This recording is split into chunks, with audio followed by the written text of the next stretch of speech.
Bum, bum, bum.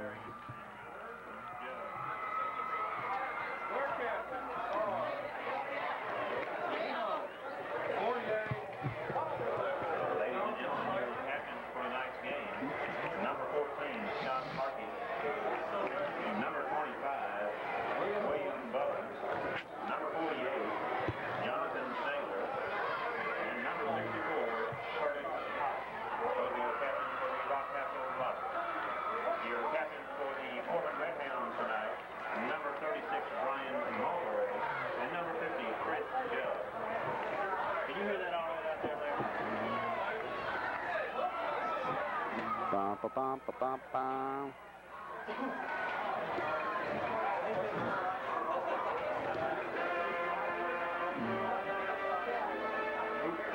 Hello and welcome everyone to Campbell Field in Corbin, where the Corbin Redhounds are hosting the Rockets of Rockcastle County. Corbin 4-2, Rockcastle County is 5-1. The spirit lines have been formed for each team, and they are getting ready to take the field here in about 60 seconds and do battle on the gridiron to decide maybe who is the best team in the district this year. Corbin represented at midfield right now by number 50 Chris Judd, number 36 Brian Mulberry. The captains for Rockcastle County, they're in white, Corbin's in red, are number 14 Scott Parkey, number 25 William Bullens, number 48 Jonathan Saylor, number 64 Curtis Cotton. And the toss of the coin will be held out. We'll see who's going to receive and who's going to be kicking off. And while we check that out, let's have our starting lineups for Corbin from Burley Foley. Burley? The quarterback will be Jody Mauser, 5'10", 169, only a sophomore. At one halfback is Chris Okuma, 5'9", 168, and a junior. The fullback is Kenny Davis, 5'8", 188, and a senior, the leading rusher this year for the Red Hounds. A healthy Matt Phillips tonight at 5'11", 201, and a junior. At tackles will be Chris Judd, 6'2", 297. He is a senior.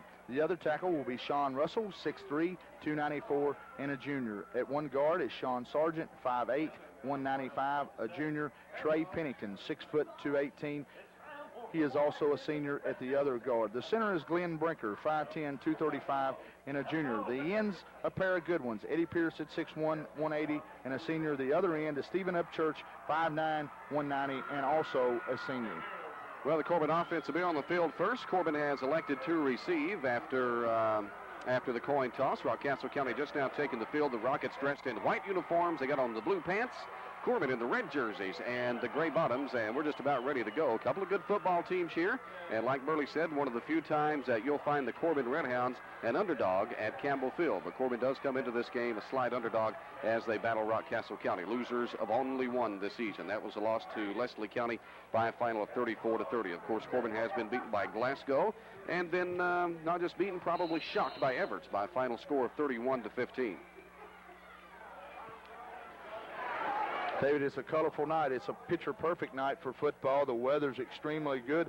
Great crowd on hand. Rockcastle has brought a number of people, and the Redhounds have really packed them in here for this big district football game. Well, outstanding weather, and the field here at Campbell Field has turned from green now to brown, but the field is in outstanding shape.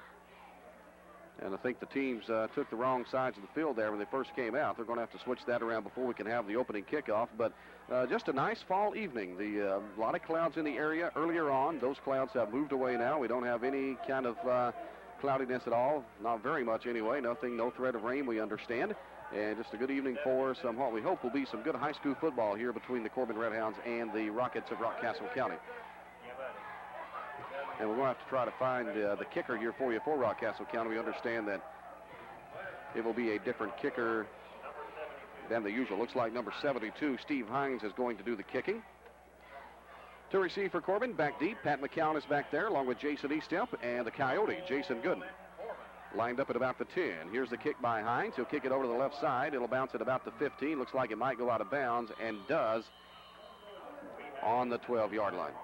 Well, that's a break here early in the game, and this will probably be a game of breaks. Anytime you put two good football teams together, everybody wants that early momentum. And that'll be 5 against Rockcastle County. We'll kick her again. Good crowd. Rockcastle County has brought a lot of people to check out the action here at Campbell Field, and the Corbin side is all filled up here on Hall of Fame weekend. At halftime, a special program detailing the Hall of Fame inductees. There are 6 inductees, former coaches and players, and honoree inductees, and also the 7th inductee is the 1980 2A state championship football team from Corbin. Like I say, we got more on that coming up for you at the half here. Well, Hines have to kick it again. This time instead of the 40, he'll be kicking from the 35-yard line. A little confusion there. I don't know just exactly what's going on, but I've seen Coach Adams discussing something with one of the officials. He didn't think something was just right. And once again, I want to congratulate Eddie Pierce on a nice job on the helmet at midfield. Boy, it looks terrific. Oh, it does. Puts a lot of hard work in here. He was in the station the other day and said he had it half painted and was going out to do the other half. Looks like he's got it all fixed up and ready to go. Hines will kick again from the 35. He booms it high to be caught by McCowan at the 10. At midfield to the 15. Cuts it out to the right side and knocked down and tackled at about the 22-yard line. Trying to get to the outside. There were no blockers there. And Corbin will take it 1st and 10 from the 22. Both teams very similar, Dave. They both want to establish a running game. Rockcastle big, just as Corbin is. Rockcastle with 3 really pretty good backs. And again, both teams have said, hey, we want to come out and be able to run the football. Spot goes on the 23. 1st and 10 from the 23-yard line for the Corbin Redhounds on their first possession. To the left side goes Stephen Upchurch. In tight on the right side is number 85, Ed Pierce. In the backfield, Okuma, Davis, and Phillips. Power left this time. It's going to go to Phillips and straight up the middle. He goes for a gain maybe of about a yard on the play. You hear the cheers from Rockcastle County. They're a bunch of fired up Rockets. Well, you know, this is a big game for them. You know, a lot of people, Rockcastle's been accused of saying, well, you're winning a lot of games, but you're not playing anybody. I disagree with that. I think they have a fine football program. Just underway, the opening quarter, 11 minutes and 10 seconds showing on the first period clock. Dave King, Burley Foley, Bill Sloan's down on the field. We'll be going to him later, and Tim Dudley is with us again on stats. As Mark Dudley has already checked into the football game, number 11. He's going to take the pitch, running out to the right side. He cuts it up to about the 28-yard line down there after a gain of around 5 yards on the play. That was just like a power sweep to the right side that time. That's Dudley's first carry of the year. Again, he was injured last year, and it's nice to see him back in there. So it brings up for Corbin now a 3rd down. And still about 5 from the 28-yard line. In the backfield now will be Okuma, Phillips, and Davis. Mauser underneath Brinker, ready for the snap. He's rolling back to pass, looking over to the right side, looking long. He's going to throw it. And really that time, I don't know if he's throwing for Upchurch or Phillips. Probably Matt Phillips. The ball misses both of them, and that'll bring on the punting team for Corbin. I think there was some miscommunication maybe there on the route because Matt went to the left that time, and Jody threw the ball back inside to the right. So it looked like maybe just a little bit of confusion. So Corbin will have to punt it away. Matt Phillips will do the punting. He'll have to kick it from about the 17 or 18-yard line. Only one man back to receive. That's number 27, J.D. Harris. And the kick will go to the 35, 30. A Corbin bounce down to the 25, down to the 22-yard line. Touched there by Wyatt. And ends up a good punt that time by Matt Phillips. Rockcastle County will have it 1st and 10 from the 22. Well, Matt that time got a great roll on the ball. You know, it wasn't a high kick, and it didn't go a long way in the air, but when it hit, it took that roll that you like to see it do. Quarterback for Rockcastle County, number 14, Scott Parkey. He is a 5'9" senior. We have listed starting in the backfield for them, number 48, the fullback, Jonathan Saylor, 5'11" senior. The tailback, number 27, J.D. Harris, a 5'4" junior. And the halfback, number 25, William Bullens, a 5'9" senior. And it looks like that is exactly who is back there. Handoff goes to Harris. Hit hard by Chris Shackelford and Brian Mulberry just as he got the handoff, and he is going to be dropped for a loss back to the 19-yard line. Well, that looked like Corbin defense right there of old, Dave, is Shackelford and Mulberry. Both came in there and hit hard. Scott Parkey goes over to have a word with head coach Tom Lackey for Rockcastle County. Larkey. I'll help you all. What did you say the first time? Yeah, it is Tom Larkey. I left my R out of his name. Here goes the handoff straight up the middle. Carrying the football that time is a big fullback, number 48, Jonathan Saylor, and he makes some yardage up to the 27-yard line. That'll bring up 3rd down and still about 3. Rockcastle County working right in the middle of the field. pretty good yardage that time for Rockcastle County as they just ran right at the middle of us.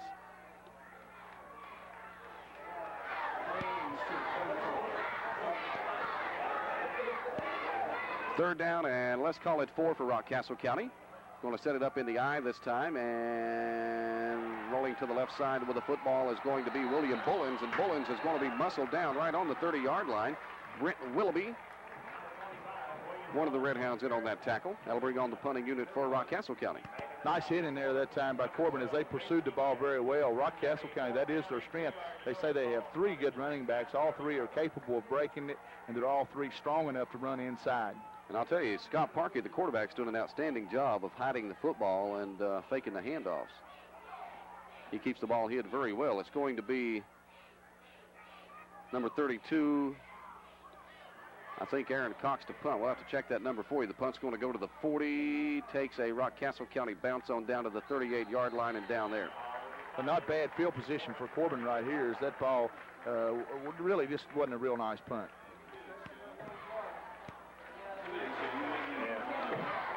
I think maybe that was number 82 on the punt that time. They changed the punter and the kicker, or at least changed their numbers just before this football game. Oh, a little trickery, eh? They're trying to confuse the old broadcast crew, which is not hard to do. But they didn't have to change numbers to do that. I think maybe it's number 87. I don't know. We'll say it was number 87 for right now. That was Jason Fletcher. So Corbin has the ball offensively now. 1st and 10, 38-yard line. They're on 38. Power eye right this time as Mauser is rolling back to pass. He's looking for Upchurch long. He's going to let it fly. It will be knocked away down at about the 40-yard line. Upchurch was open that time. The ball, just not enough height on it that time, and a good defensive play in the secondary that time by Michael Schaefer for Rockcastle County. Steve had him beat deep that time, but Schaefer just got a fingertip on it to bat it away. Corbin Jody with a lot of time to pass that time. That offensive line, again, giving him protection. Pennington, dead right guard, and also Sean Sargent in there at one of the guards. The tackles, of course, Judd and Sean Russell. Corbin lines it up in the I. Davis, the fullback. The tailback will be Matt Phillips. The ends are in tight as Mauser's ready for the snap. He's going to give it off to Phillips. Good out to the left side. He's at the 45, knocked down there. And once again on that play is Michael Schaefer. But a pretty good gain on 2nd down that time by Matt Phillips. That'll bring up 3rd and 4. Both teams look very similar early, Dave. You know, of course, Corbin's chosen to throw the ball a couple of times early here, and Rockcastle County stuck on the ground. How tough is it for a coach? I know you coach football, and, you know, the fans want you to throw it. They want you to throw the ball. Yeah, how hard is it for a coach to just take that? Yeah, well, let me say, it's hard to just throw the football. I'll promise you that. You can't win football games just throwing the football. Corbin lines it up, facing 3rd down and 4. Mauser rolls to the right, gets a block up to the 50, and that'll be enough for the 1st down. So Jody Mauser picks up the first down of the football game for either team. Corbin will have it right at midfield, 1st and 10 from there, right in the middle of the field, right inside the big white helmet. An option play to the right side that time, and Jody was able to turn it up, make a good cut inside, and pick up the 1st down.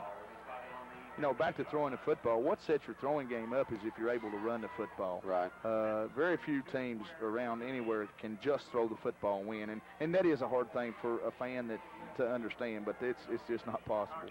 Corbin's going to go with the wishbone. Davis, Phillips, and Okuma. The ends are in tight. Pearson, Upchurch. Mauser's looking to pass again. He's looking long for Upchurch again. It could be intercepted this time. Oh, and it will be dropped.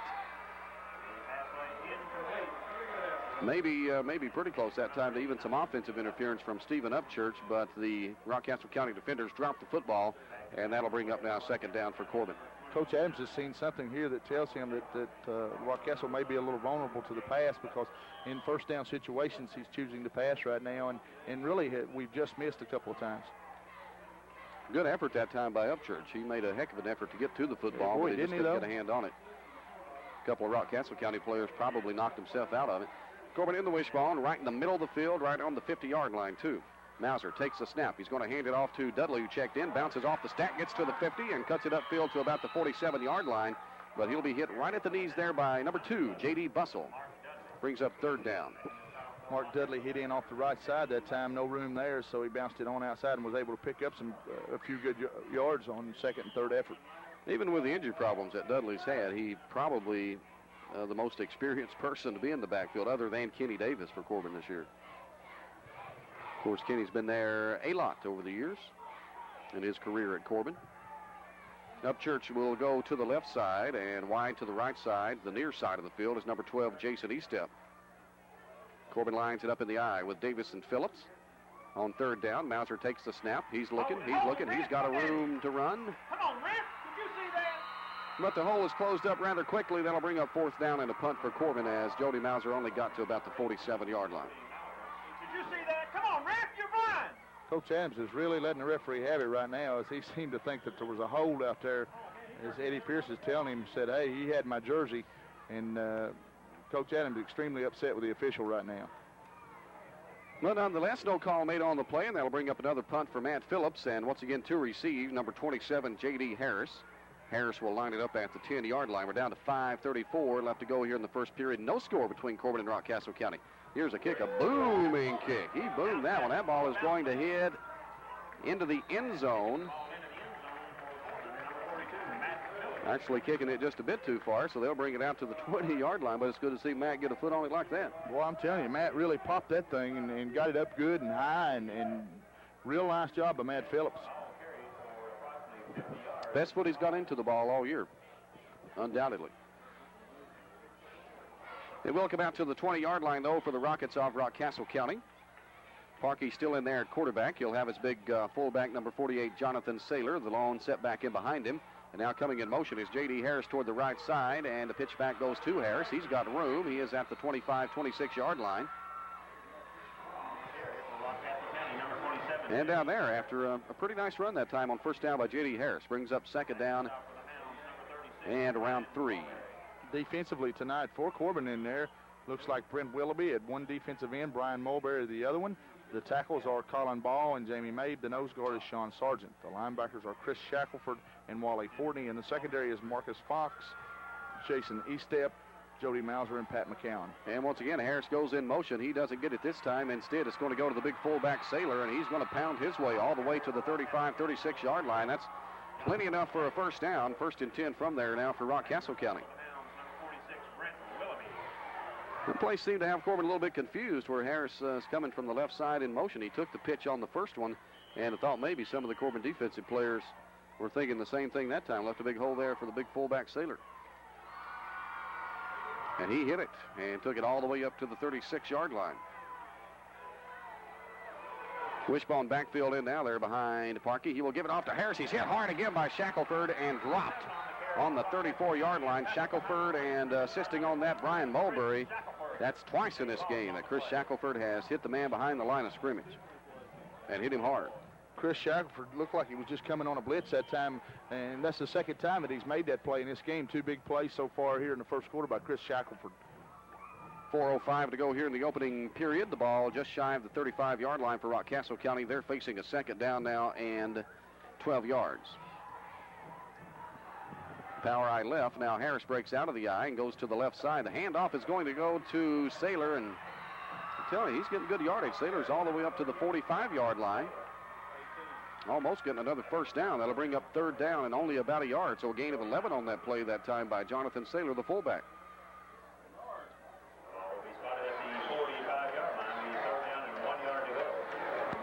So a big gainer that time for Jonathan Saylor. Really got Rockcastle County out of the hole.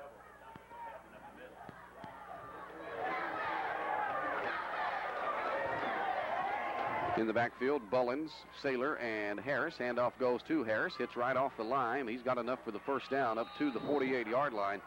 First and 10 from there for Rockcastle County. Rockcastle looks like they're going to try to grind it out. That's just what we heard that they tried to do. Look at their offensive line. They look like pretty good-sized kids up there too, Dave.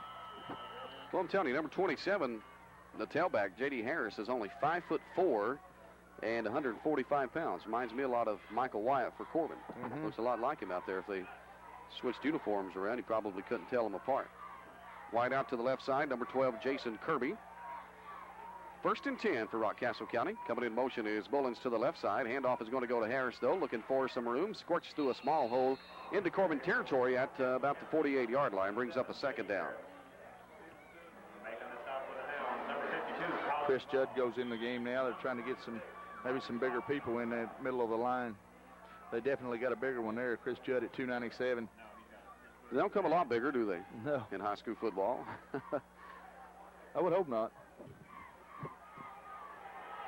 Brings up second down and 6 for Rockcastle County. Saylor, once again, the long setback. Here goes Harris in motion. They'll pitch it to him this time around to the right side. Gets a block, takes it up to the 40. Oh, he was going for the 45, but Jody Mauser came in there to swing him down as he was just about ready to cut that corner.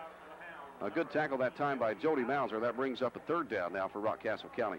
Great tackle by Jody Mauser there. You know, Harris, a strong kid, as we've seen. You know, he's got good, strong legs, and he that time broke to the right side, outside, and we just did a good job tackling him in a one-on-one situation. Yeah, Mauser may have saved some big yards that time because I felt like if Harris had turned that corner, he could have been up the sideline for quite a few. No question about it. We didn't have a lot of people there.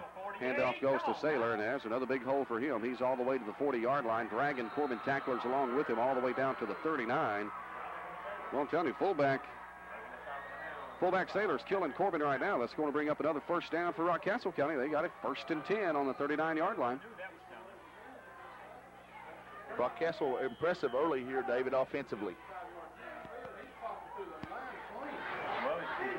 1 minute, 25 seconds left to go here in the first period. No score, but Rockcastle County has a good drive going. They've got the football inside Corbin territory on the 38. Power eye right to set up this time as Parkey's looking back to pass. He's looking long, and that's it. It's going to be picked off by Mauser. Mauser's got it at the 30. He's at the 40. He's at midfield. Down to the 45. Down to the 40. 35. 30. And drug down at the 28-yard line. As that time, Scott Parkey just threw that football up for grabs. There were 3 Corbin Redhounds who had a shot at it. Mauser took the forefront, picked it off, and made a nice return. And a big turnover there. Stops the Rockcastle County drive and gives Corbin the football deep in Rocket territory. Well, you've heard of a wounded duck. I'm telling you. Hey, that thing was more than wounded. It was dead. It really was. Not a very good pass that time by Parkey. That and Jody Mauser heads up. That football must have slipped off his hand or something because that it just kind of went up in the air, and it was a good 20 yards short. I don't mean to laugh, but it's funny. That's right. So I am. Sometimes things are funny and you got to laugh at them. So Corbin now looking pretty good here. The ball on the 27-yard line. Wishbone backfield behind Mauser, gives it off to Phillips, getting around to the left side and dropped at the 29-yard line. Not a lot of room there at time for Matt. He tried to dance a little bit in and out there to try to find some room, but really just not a lot of room for him to run. Linebacker Bobby Coffey that time on the tackle.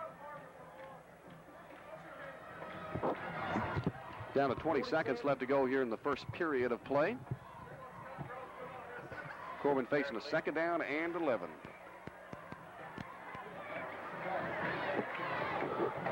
Couple of good football teams. The Hounds 4-2. Rockcastle County 5-1 on the year. And that's going to end the first period of play. Before the play can be snapped, so at the end of one, no score between Corbin and Rockcastle County. We'll be back with quarter number 2 in just a moment. You're hearing Red Hound football on WCTT T107.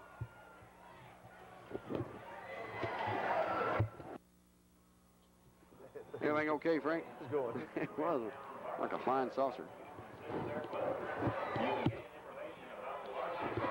What was that? I missed it. Everything okay so far? Yeah, just smooth it up, man. Listen, if I forget an ID, just stick it on the end of a break or something. Try to get as many as you can. We haven't had one since 6:30. An ID? Okay.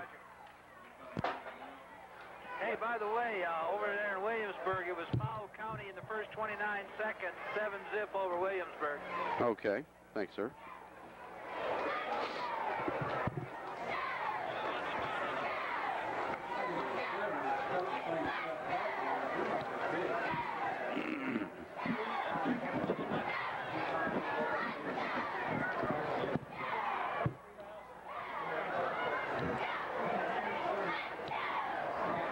Well, we played one, and so far no score in the football game. Nothing on the scoreboard, but Corbin has the football deeper into Rockcastle County territory than they have been so far tonight. Rockcastle County had a good drive going. They were on the Corbin 38-yard line, but an interception by Jody Mauser and a nice return has given Corbin the football on the 29-yard line now of Rockcastle County, facing second and 11 after a loss on the first down by Matt Phillips.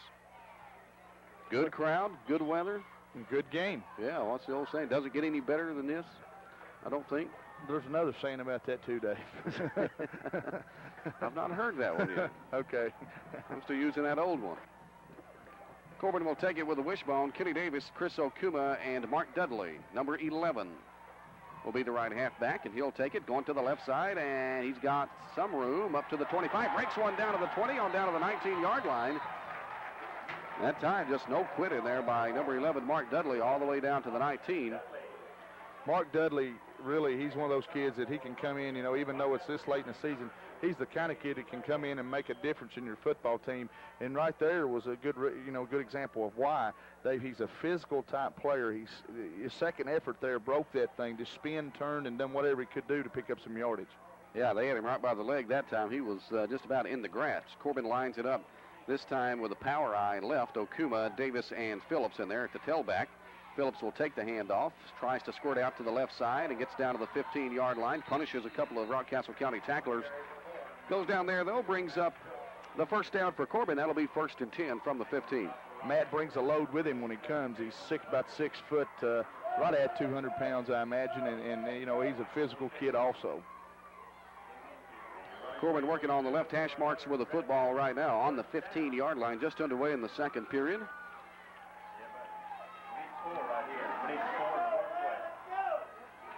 Corbin will line it up in the eye with Dudley, the tailback. The fullback will be Davis. Wide out to the right side, Okuma. Upchurch, the end on the left side. Pierce, the end on the right side. Handoff goes to Dudley. He's got a hold down to the 10, down to the 9, down to the 7, 6-yard line. Tell you, he hits the hole and hits it fast. Well, he's an experienced player, and, that's what you get when you get some experience. Although, like I say, Mark was injured, at a lot last year, even with taking that into account, he's still one of the more experienced Red Hounds out there, and it's given him a lift here in this game. It's very obvious. Of course, Corbin, we'd like to mention, too, playing without James Fisher and, of course, Brent Justice, and I understand Brent probably gone for the year. Brent injured in first game, wasn't he? Yeah. Was Dixie Heights he got hurt? So Davis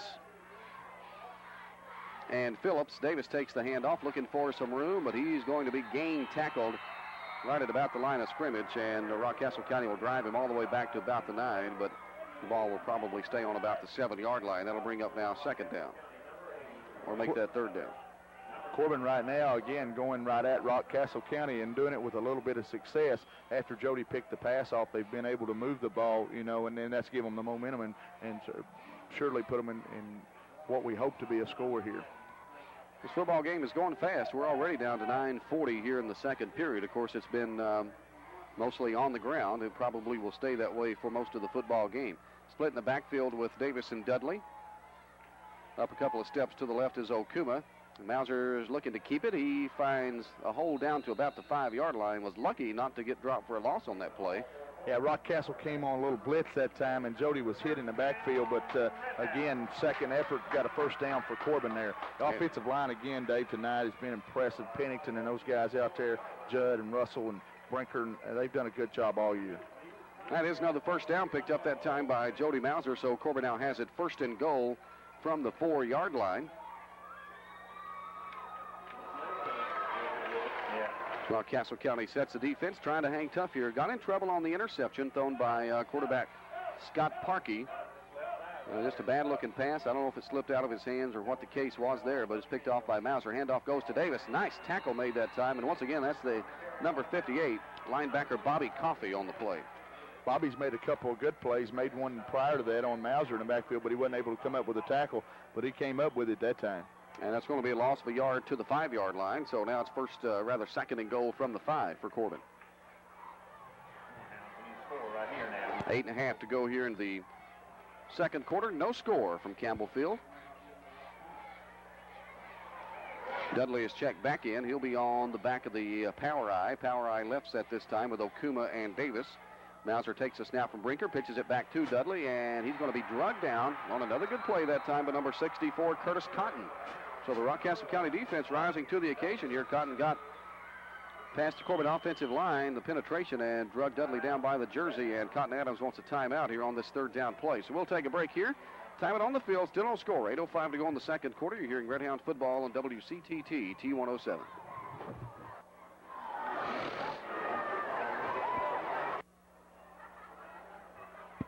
That time, man, they were stunting to the short side.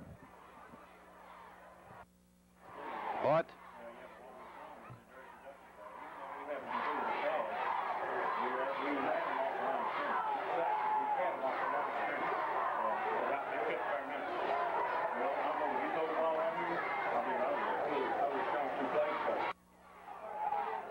Well, good defense by Rockcastle County. They've got Corbin now facing a third down. It was 1st and goal from the 4, but now it's like 3rd down and goal from the 6-yard line. Corbin coach Cotton Adams calling the timeout to talk to his offense.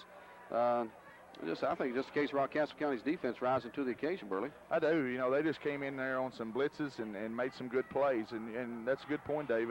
You can look at it a lot of ways, but Rockcastle County just made a couple good plays right there. So the Hounds hoping to stick it in here. 8 minutes and 5 seconds to go in the second quarter. Now coming up at halftime, it will be a longer than usual halftime because the Hall of Fame induction ceremonies will be held here at Campbell Field during the half. Have a special program lined up here on the field with Eddie Pierce, the PA announcer, and we'll also have a special program on the radio for you. It'll be a repeat of the program that we ran at about 7:30. Information on the 7 inductions into the Red Hound Hall of Fame. Dudley, Davis, and Okuma in the backfield. Mauser is rolling back, looking to pass. He's got Dudley wide open, and it's knocked down at the last second by William Bullens. I think Corbin will probably try to kick a field goal here. Mark Dudley open in the end zone, it looked like, but William Bullens read the play, and at the last moment came over to smack it down. That'll bring up now a 4th down for Corbin, and we see Matt Phillips strapping on his kicking shoes. So what do you say we use Bill Sloan for the first time tonight? Take it down, Phil's side with Bill. Well, thank you very much, Dave. As Matt Phillips gets to set to kick the field goal, as Mauser will hold, the ball be placed on the 12-yard line. The placement, the kick is up, and it is, wait a minute, good! So with 8:02 left to go in second quarter action, our score, Corbin 3, Rockcastle County nothing. You're listening to Red Hound Football on WCTT T107.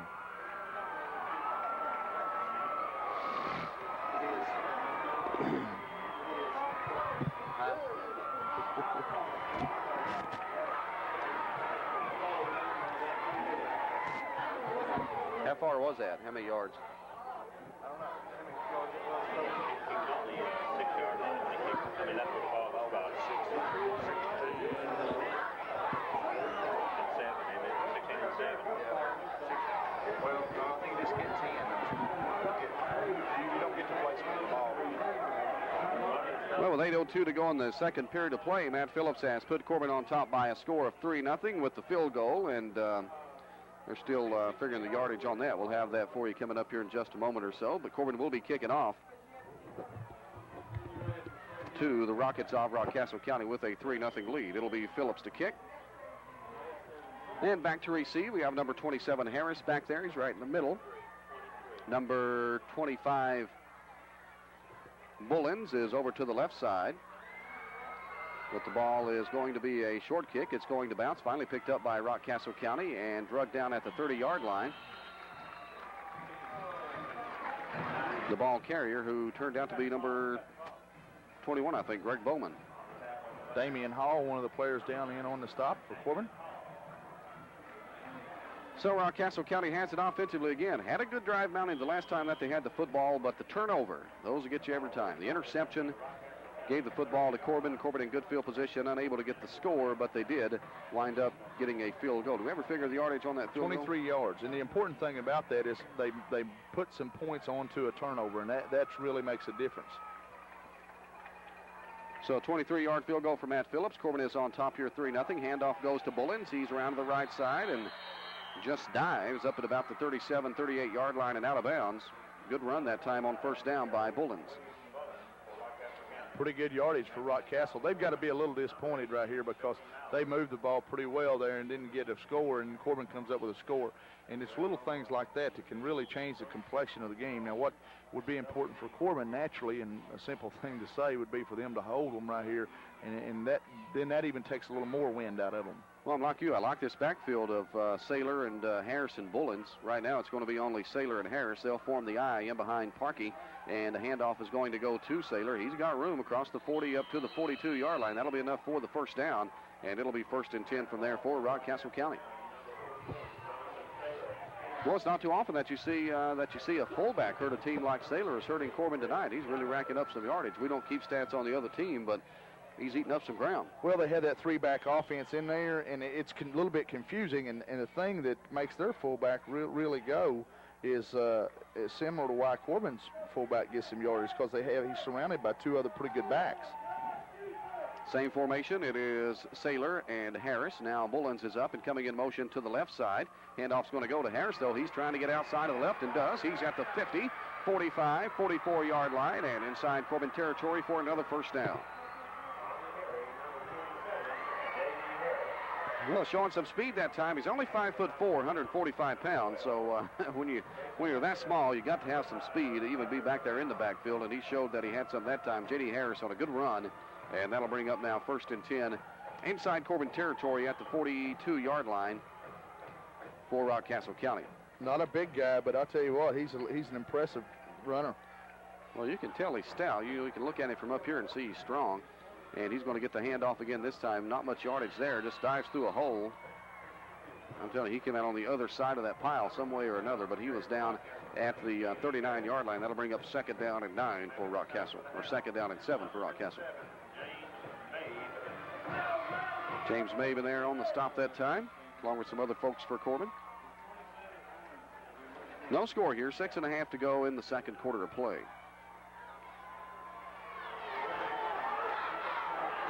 Parkey takes the snap. He's going to hand it off to Harris around the left side. Runs over a couple of tacklers over there, all the way down to the 35. Cross that to near the 34, and getting close to another first down for Rockcastle County. That'll leave them 3rd and 2. Very, very nice, comfortable afternoon for football, Dave.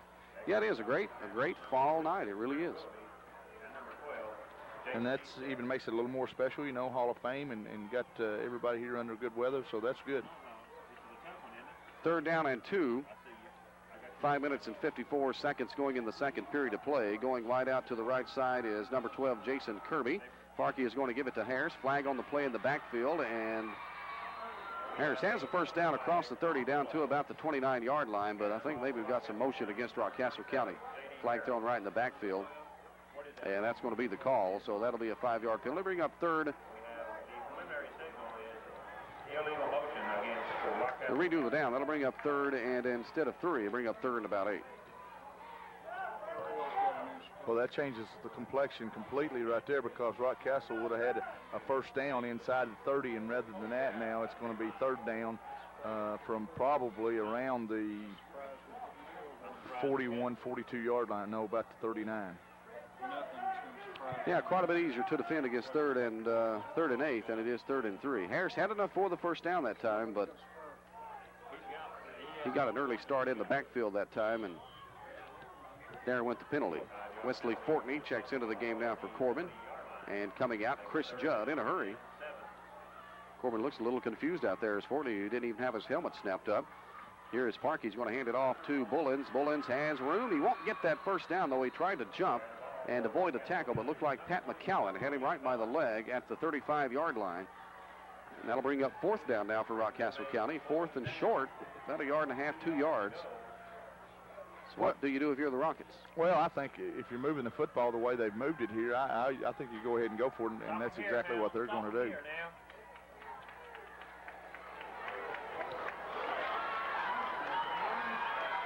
So Rockcastle County lines it up. Wide out to the right side is number 12, Jason Kirby again. They're facing a 4th down, and let's call it a short 2. It goes to Harris, and he is not going to get the first down, I don't think. I don't think he did either, Dave. Right. Boy, that was a great hit there by Pat McCowan. It really was. Just right almost at the first down marker. He just got obliterated that time, but it was Pat McCowan, the guy that done it. He's short. He's short. Corbin will take over and have it 1st and 10 at the 33-yard line of their own 33-yard line. Great lick by sophomore Pat McCowan. I'm telling you, that's football right there. Harris was gone for the first down that time, and all of a sudden Pat McCowan just came out of nowhere and just took him off the face of the map that time. Good play. Good defense. So with 4:40 left to go here in the first half of play, Corbin leads 3-0. I think I may have said it was still nothing a while ago, but it is 3-0. Stephen Upchurch to the left side. Wide out over there. That's the far side of the field. Mauser takes the snap. He turns. He's looking to pass. He's looking. He's got a man open, A.D. Pierce, and he overthrew him at the 50-yard line. Again, Coach Adams throwing the ball on first down, and the reason for that is that well, I say the reason for that, I think his philosophy is everybody tries to bring people against Corbin on first down because they're a run-based, a run-oriented team. And by him throwing it on first down, that has loosened Rockcastle County up some. Pierce is a favorite target of Jody Mauser. 8 catches on the year for 110 yards. Now, that was up to the Wayne County game. We don't have effective stats that include the Wayne County game, but up to then, 8 catches for 110 yards. Mauser's going to pitch it back to Dudley, who's in. Cuts it upfield and has some room to the 35, dodging tacklers across to the 36, 37-yard line. And that's going to ring up a third down there for Corbin. 3rd down and 7. Little shake and bake, as you say, by Mark Dudley. Well, I'm telling you, the Rockets, they just don't come up there and tackle you. They fly at you. They were flying through the air. David, you know, again, like I say, the knock on Rockcastle from some people was, well, they haven't played good people. I'm telling you, they're a good football team. The coaching staff over there has done an excellent job, and they'll get after you. And that's obvious. I mean, you can see it happening here tonight. Yeah, I think they're going to be an exciting addition to the Corbin district. I think really so. Do. Phillips and Davis in the backfield, split back there as Mauser takes the snap. He's going to give it on the draw play to Phillips. He's got room. He's at the 50. He's at the 45. Run down finally by Harris all the way at the 40-yard line of Rockcastle County. So big play that time for Matt Phillips, and Corbin is once again inside the Rockcastle County territory. That's a draw play from Matt Phillips and a great play. 3 minutes and 28 seconds left to go here in the half. Corbin on top 3-0 and hoping to put some more points on the board here before the halftime. The ball is going to be on the 41-yard line.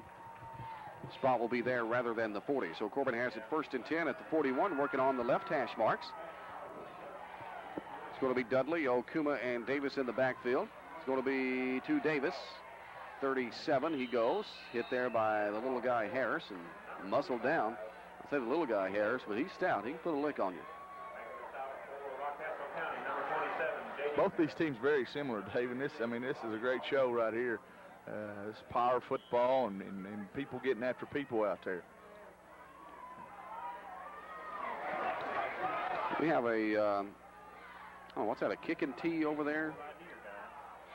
Something on the field over there to Corbin's right.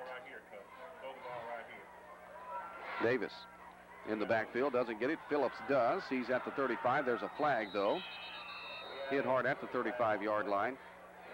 It's going to be offsides on us. I think we were in motion, I should say. That's where the flag is at. That's what it's going to be. So that'll bring up a 5-yard penalty against Corbin. Replay the 2nd down, but it'll be 2nd now and 12 rather than 2nd and 7 with 2.5 to go here in the first half.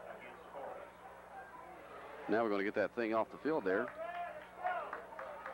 It's one of my players getting it, Roger Newberry. Yes, it is, matter of fact. Good job, Raj. Looks like Raj has a bad leg. Yeah, Raj hurt his leg, and that's bad because he came out a little bit late for football this year, and he's a pretty good basketball player, too, I understand, and that'll probably slow him down some. Good kid, outstanding young man. That's going to move the football all the way back to the 44-yard line. Still be 2nd down for Corbin, but 2nd down now and 12 from the 44. Clock goes down to 2 minutes and 20 seconds.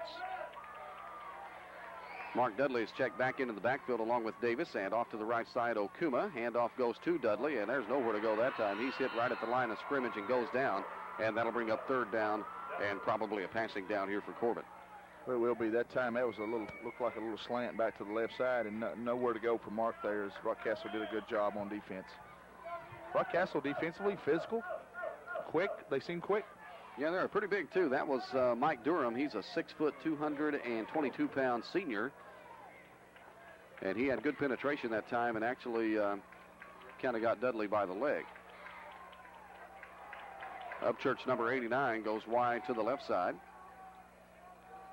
Mauser's looking back to pass. He's looking. He's got Phillips over the middle. Doesn't see him. He's in a big bunch of trouble back at about the 47-yard line and roughed down there by Jonathan Saylor.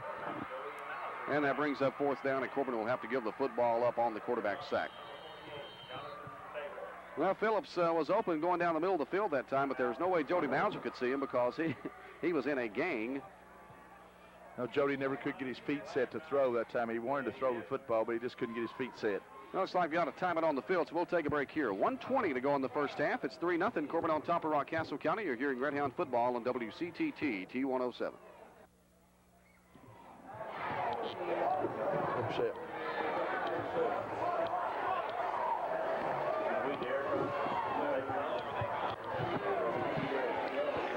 Oh, we got 22 yards. Oh.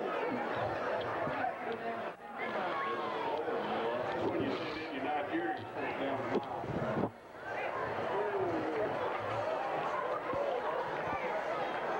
What do I say?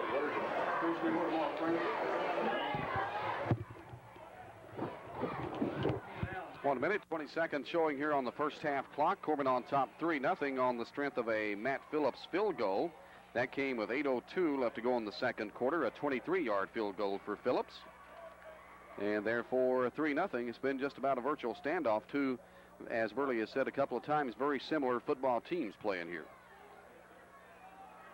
Come up at the halftime, we'll look at the stats. Also, a special program on our inductees into the Hall of Fame. The 1991 inductees into the Red Hound Hall of Fame. There's 7 in all, one of those being the 1980 state championship team. Phillips is lined up to punt, and he will punt it. I think Rockcastle County was probably ready for the fake punt. Oh, it's a high kick. Not much length, but it does take a good bounce all the way down to the 25 and down to about the 22-yard line. So Matt Phillips gets the kind roll that time, and Rockcastle County with 1:09 to go here in the first half will take it over 1st and 10 from the 22-yard line. Well, Rockcastle County here, we'll probably get to see if they can throw the football. I don't know that that's what they'll do, but we've only seen one pass thrown by them in this game, and it didn't work out real good. Didn't work out well at all. No, it didn't. As a matter of fact, did it? It's picked off by Jody Mauser, and Mauser had a nice return which set up the Corbin score. Number 80, William Hellard, is wide to the right side. Also, number 27, or rather number 25, Bullins is over there, but Rockcastle County keeps the football on the ground. Saylor. Heard his name a few times tonight. Jonathan Saylor, the big fullback, he's hurt Corbin in the game.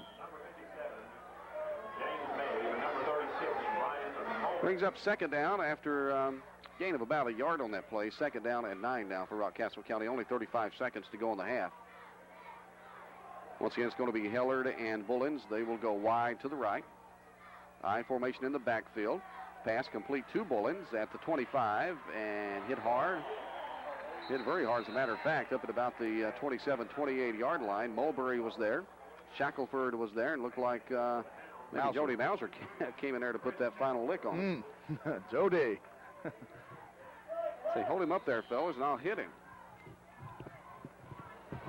And that's going to maybe wind, well, timeout called for, I think, by Rockcastle County with 2 seconds showing here on the first half clock. So we'll take another quick break, then come back and wrap up the first half. You're hearing Red Hound football on WCTT T107.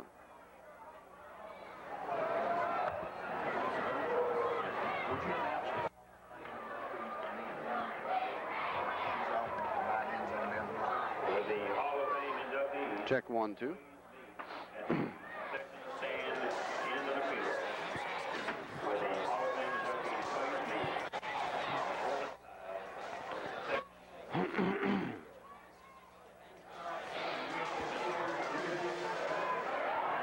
Rockcastle County asking for the timeout. Only 2 seconds left here on the first half clock. Corbin on top 3-0. The Rockets have the football on the 36-yard line, 36.5, 37-yard line. Not much time to do anything. We'll have to just throw maybe a Hail Mary or something like that if that's the plan. Coming up at the half, once again, we'll have a look at the stats. Tim Dudley compiling the stats again for us tonight. Bill Sloan will have those for us at halftime. And also, we do have a special program that we'll have on the radio for you dealing with the 1991 Red Hound Hall of Fame inductees. Pitch out goes to Harris. Last play of the half. He's got some room at the 40, 45. Flags flying everywhere, and finally going to go out of bounds at about the 48-yard line. And with a penalty on the play, I don't know if the half can end that way or not. Probably the penalty is going to be a face mask, maybe against Corbin. Looks like somebody grabbed Harris by the mask. And it is going to be a face mask, so that's going to tack some more yards onto there, and Rockcastle County will also get another play here.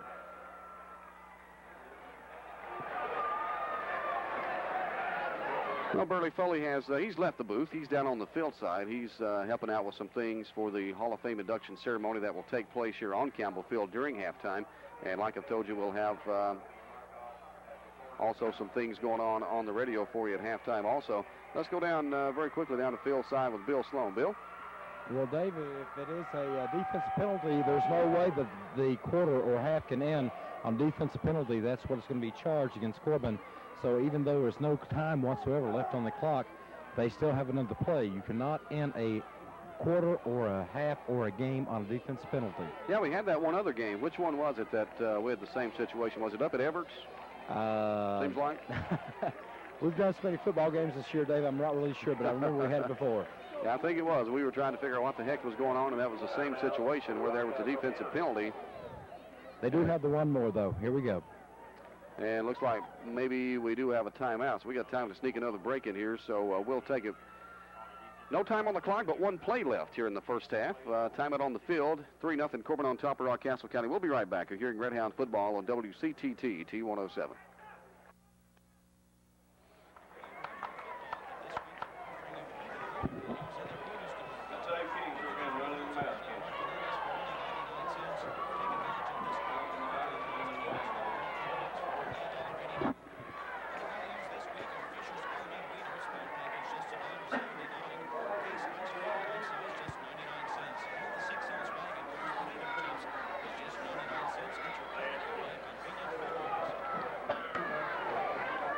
Well, another timeout. The ball after the face mask and the run by J.D. Harris has been moved all the way down to the 35-yard line. It's inside Corbin territory for Rockcastle County, but they do only have one play left here in the first half, and that is because, as Bill pointed out there a while ago, that a quarter or a half cannot end on a defensive penalty, and that is exactly what happened with the face mask.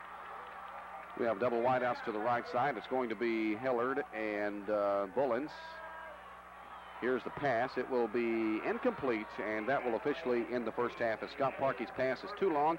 Intended down there for number 12, Jason Kirby. So the first half ends. It's been just about a stalemate with the exception of the Matt Phillips 23-yard field goal that put Corbin on top by a score of 3-0. Coming up in halftime, a look at the first half of stats for you. Bill Sloan will have those, and after the stats, we have a special program that we will have, and it deals with a feature program on the 1991 Red Hound Hall of Fame inductees. At the half, Corbin 3, Rockcastle County nothing. We'll be back. You're hearing Red Hound football on WCTT T107. Oh. Franklin. Yeah. Okay. Got your program? I've got the stats ready, Dave. You want to come right back down to me when you come back? Okay, Bill, I hear you.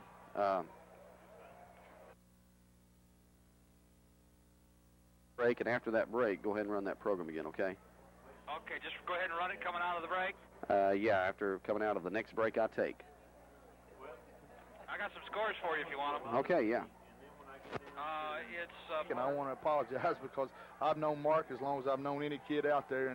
And Dave, this year, you know, we've called his name a lot on special teams because he's always seemed to be there around the football. Yeah, it's a good open field tackle that time to bring Harris down. He's a crafty little runner, but Mark got a hold of him and brought him down at about the 26-yard line, and that's where Rockcastle County will start it off. Big fullback Saylor is in there at the fullback. He'll be joined by Bullens and Harris at the halfback. It's going to be given to Saylor. And Jonathan Saylor straight up the middle as he usually does for only a couple of yards that time. Boy, he wore Corbin out in the first half. Had some big gains for a fullback. Chris Judd in there at nose guard here in the second half. Colin Ball, one defensive tackle. Mabe, the other one. The ends are Mulberry and Willoughby. The linebackers, Shackelford and Fortney. In the secondary is Fox, Estep, Pat McCowan, and Jody Mauser. Parkey has a wishbone in behind him. He's going to give it off to Harris, and Harris has got plenty of room. He breaks it out to the 40 and caught at the last second by Jody Mauser, or he might have been gone with his speed. Mauser got him right at the 40-yard line. That's enough for a Rockcastle County first down. First and 10 for the Rockets from the 40-yard line. Jody saved a touchdown right there because, like you said, Harris has the good speed, and he was one tackle away from going all the way. Burley Corbin has been, I don't know how to put it, a scary second-half football team this year. Well, you know, they have a little bit, but again, as I mentioned before, that's inexperience, and they're going to get better and better. It's the I formation. It's going to go to Bullens. He's hit hard at the legs, goes flying through the air all the way up to the 45-yard line, though. He dived and made a good play out of that. That'll bring up second down and about 6, 5.5 or so. Just underway in the second half of play. 10.5 showing here on the third period clock. It's Corbin 3 and Rockcastle nothing. Nice article in the paper this week on Corbin's Brian Mulberry, the senior linebacker, and what he adds to this team. Hope you got to read and enjoy that. Well, he is the leading tackler for the Corbin Redhounds this year, the stats that we have. Handoff goes to Harris, trying to get around to the right side, doing the jitterbug up to about the 48-yard line.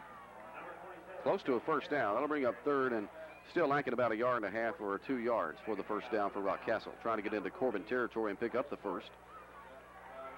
Trey Pennington checks into the game now for Chris Judd. Trey, that right guard for Corbin, and I think one of the better blockers in the state. Fantastic night for football here at Campbell Field. One of the best nights I can remember in a long time. It's not hot, it's not cold, it's not rainy, it's not windy, just good weather. Handoff is going to go to Saylor. He just takes people right along with him, and he's across for the first down, across inside Corbin territory up to about the 46. Well, you can, look at it a lot of ways and try to sum it up, but they're just pushing us back a little bit right now. We're going to have to stiffen up a little bit in there and get after them a little bit.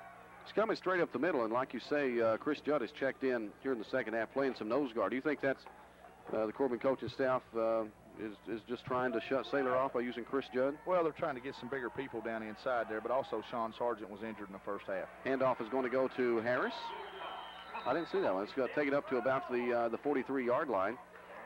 That'll bring up now second down. Rockcastle County moving the football. So kind of injury Sean pick up? I don't know. I saw him limping off at halftime, and I don't see him on the sideline this half, or at least I don't see him right now. And I think it may have been an ankle or a knee. 8 minutes, 55 to go in the third quarter of play. Rockcastle County on the move here in their opening possession of the second half. They've already ran quite a bit of time off the clock and still moving it. I formation in there behind the quarterback. Gets it to Harris. He's got a hole at the 35. Pat McCowan got him by the jersey, and finally he's slowed up and taken down at the 34-yard line. Just running off that left side right there of the Rockcastle County line, and Harris doing a good job, and also Rockcastle County's line's doing a pretty good job in there right now. Yeah, Harris had a hole that time, and he found it. Picks up another first down for Rockcastle County, and the football goes to the 34-yard line. First and 10 from the 34 for the Rockets. Parkey went over to have a word with head coach Tom Larkey. Comes back with a play. Parkey's the quarterback and Larkey's the coach. That's right. a little confusing. Wide out to the left side is going to be Jason Kirby, but once again, the football goes up the middle. As we see Chris Judd in on that tackle. Harris on the carry again. Crosses the 30 to the 27.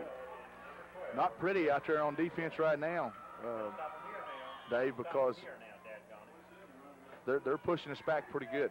Yeah, they are. That's kind of reminiscent of the Everts offensive line, the way they did Corbin at Everts in that 31-15 loss. Rockcastle County doing much of the same thing here in the second half of this football game. In motion comes Harris. He'll take the pitch to the right side. As Shackelford missed him back in there, rather Mabe missed him, and then he's taken down at the 25-yard line.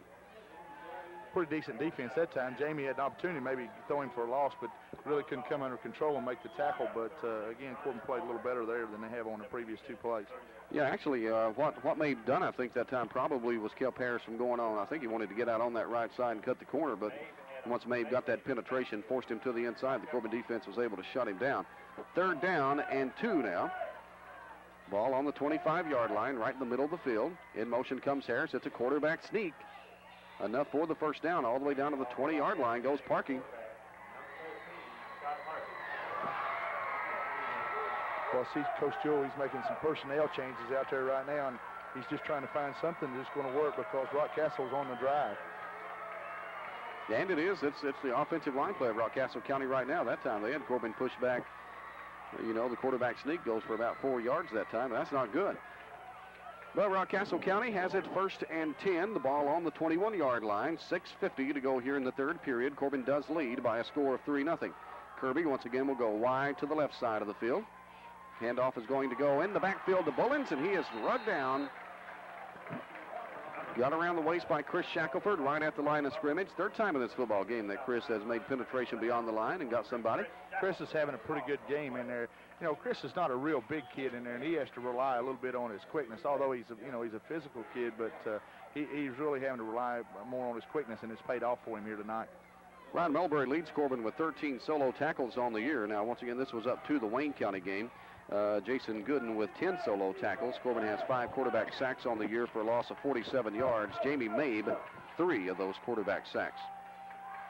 This time, Parkey's going to give it to Harris. He does the jitterbug and gets nowhere. Goes down just as he crosses the 20-yard line. That'll bring up third down and long for Rockcastle County. So the Corbin defense has picked it up a notch. Wesley Fortney and Brian Mulberry in on the stop for Corbin. That's going to leave Rockcastle County lacking about 8 yards for the first down. They'll have to get it down to around the 11-yard line. The ball is on the 19 right now. So the Red Hounds will set the defense.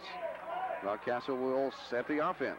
Here is Parkey. He is going to keep it. He's looking. He's going to throw. He's got his man. It's going to be caught by William Hellard all the way down at the 5-yard line. Now they're...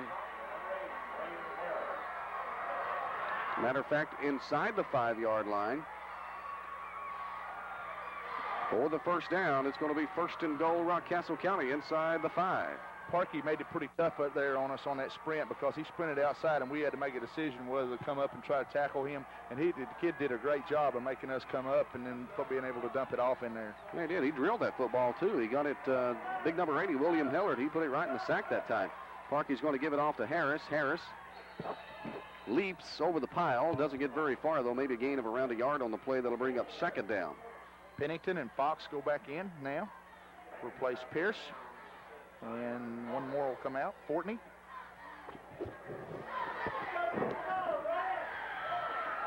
Well, the Corbin defense had toughened up. Looked like maybe they had stopped the Rockcastle County drive, but the Rockets go to the pass to pick up the first down, and now we're looking at a second and goal from right around the 3-yard line. 4:45 left to go here in the third period. Rockcastle County has had the football the entire third quarter of play. Parkey's going to give it up to Saylor that time. And the official says, yes, you have a touchdown. A little bit of a delayed call, but they did get in for the touchdown. Number 48, Jonathan Saylor, the fullback, picking up the touchdown for Rockcastle County with 4:31 left to go here in the third period of play. And the Rockets go on top by a score of 6-3. And we'll go down to the field to Bill Sloan. Tell you what, Dave, I thought it was real close on the lead there, but they called it good for the touchdown. As Rockcastle County is set to kick the extra point, the PAT attempt, it is waiting. The placement, the snap, the kick is up, and it is good. So with 4:31 left to go in third quarter action, our score, Rockcastle County 7, Corbin 3. You're listening to Red Hound Football on WCTT T107.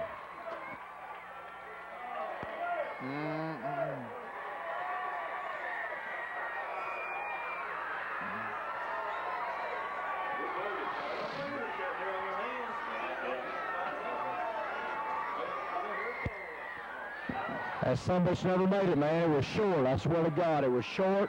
His knee was down. Let's go, sideline. Get fired up, sideline.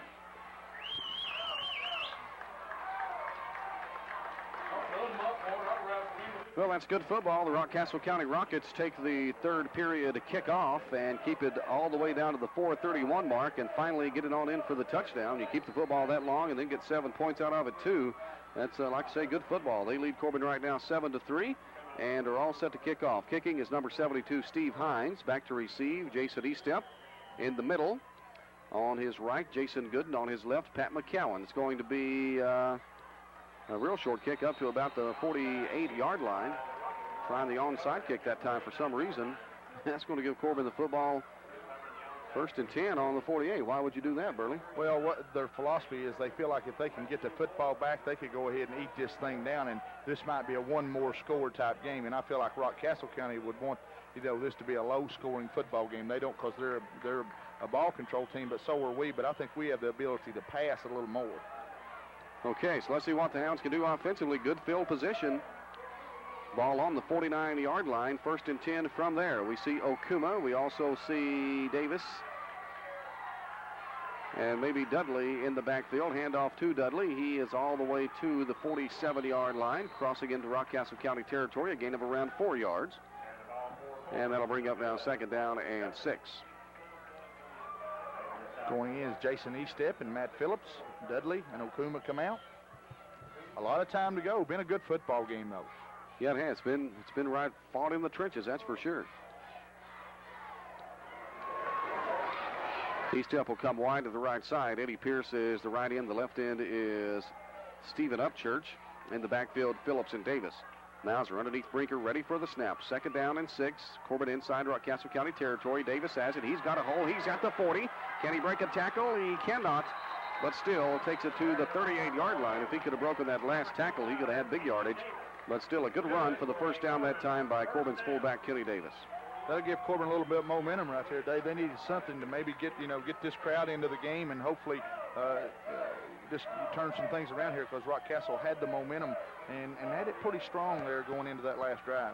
Yeah, big crowd here, big Corbin contingent, big Rockcastle County contingent too. And of course, I think most people figured Rockcastle County would bring a big crowd down here to check out their 5-1 team. I formation in behind Mauser. He's going to get it off to Dudley. Dudley, oh, it's flipped at the 35-yard line. And I mean flipped. Whoa. He don't care. That has to shake you up a bit, I'm telling you. Was that his teeth or his mouthpiece? It just fell see out. Pieces coming off of him as he comes back over here, but I'm telling you.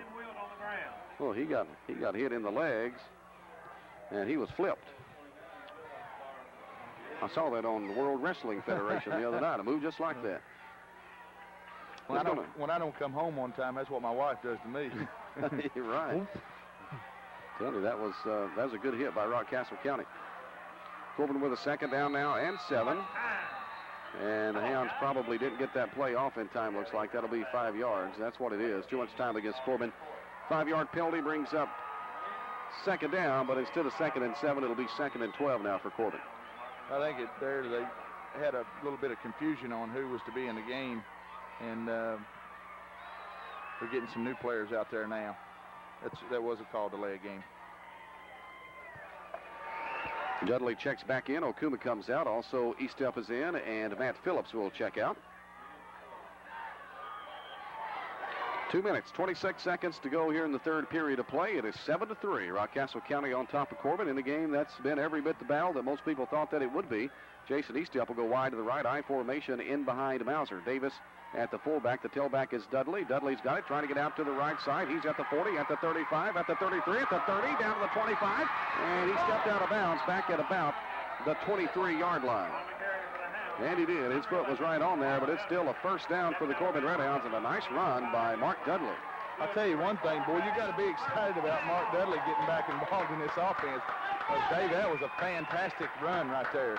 And as Mark, that's what this football team needs right here, to go on and be a good team. They got good kids out there, but they need somebody to catch fire and get them motivated. Well, he's the kind of guy that can do that, and if he'll stay healthy, he'll make a big, big difference in this Corbin football team. I in the behind Mauser again. He is going to give it up to Matt Phillips, and Matt has a hole. He plows his way down to the 20-yard line, or close to it. And that brings up 2nd down now for Corbin. Basically Corbin doing right now what Rockcastle was getting done to them, and that's simply they were just lining up and whipping us, and now we're lining up and whipping them, and that, you got to love this kind of football. Jason Eastep once again wide over to the right side. You got to look maybe for Jason to get that football, because he's been over there a lot. Handoff is going to go to Davis. Kenny is tripped up just as he comes over the 20-yard line, falls forward down to about the, well, they're going to spot it right on the 20, looks like. That'll bring up 3rd and 5 for Corbin. Hounds need the 10-yard line, or rather the 15-yard line, to get the 1st here. Big play right here, but Corbin is in 4-down territory. Of course, they won't try to kick, by trailing by 4. Okuma and Davis. The backfield, Mauser underneath Brinker, takes the snap. He's going to give it to Kenny Davis, and not much there for Kenny, maybe about a yard. That'll bring up a 4th down.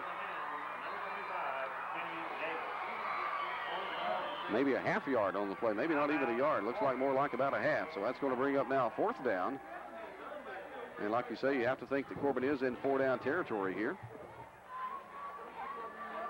Scoring in the football game so far, Corbin scored at 8:02 in the second quarter. Matt Phillips, a 23-yard field goal. The Hounds went on top then by a score of 3-0.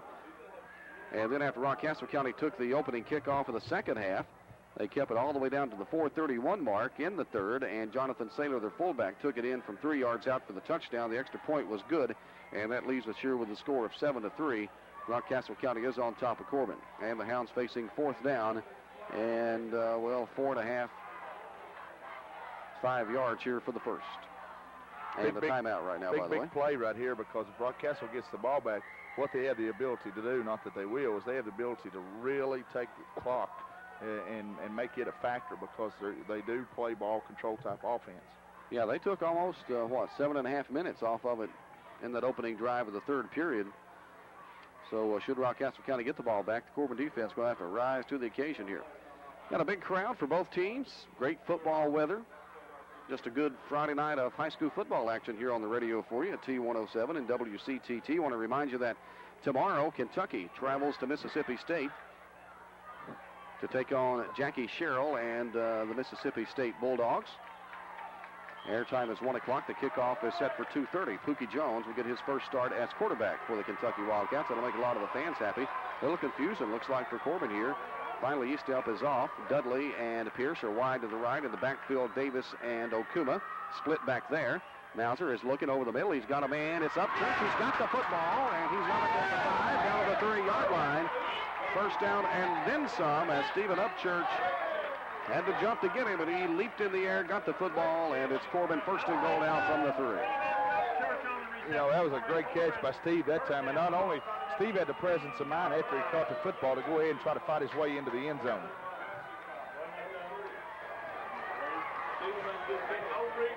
.48 seconds. And Rockcastle, I think that time, signaled for the timeout. Timeout, Rockcastle County. So Rockcastle County wants a timeout. 48 seconds, 44 seconds make it to go here in the third period of play. It's 7-3. Rockcastle on top. We'll be right back. You're hearing Red Hound football on WCTT T107. You know what time it is? You got to watch on? You got to watch on? It's 20 minutes to 10. Okay. Thanks, sir.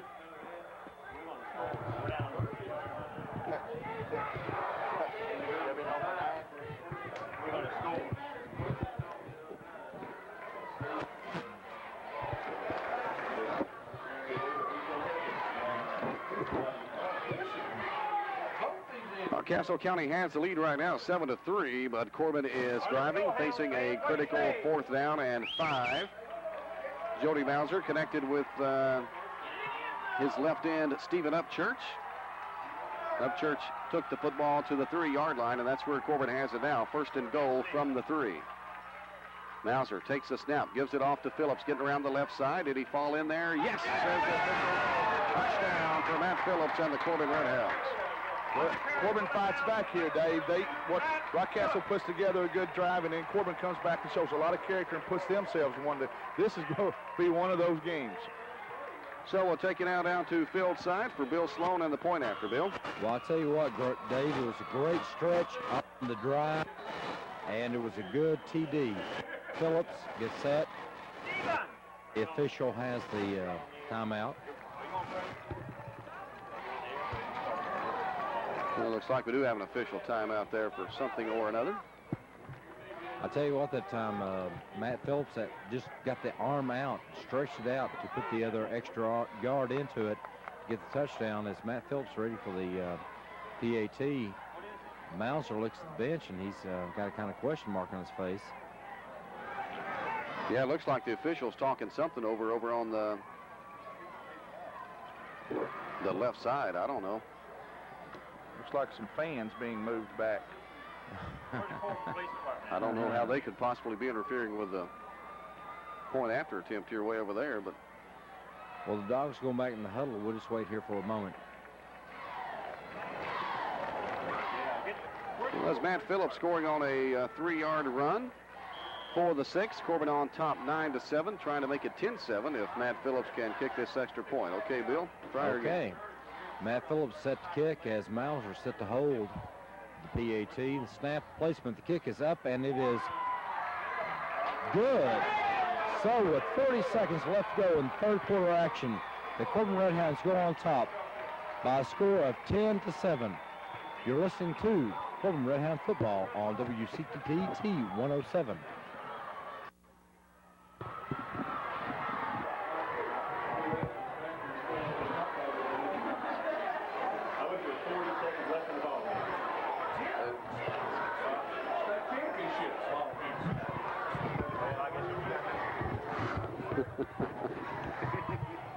That's real. Hey, that really happened. That's really happened. They got Coach much. Why'd he throw it?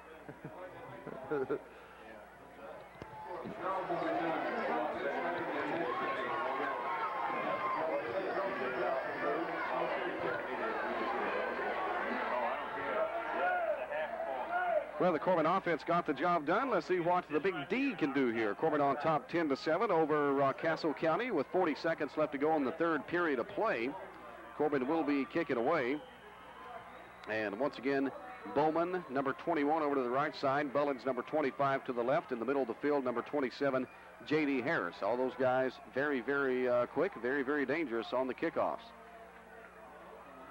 And Phillips, he'll kick it short. It's going to be bobbled by Hillard. He's got it at the 35, though, on out to the 40-yard line down there.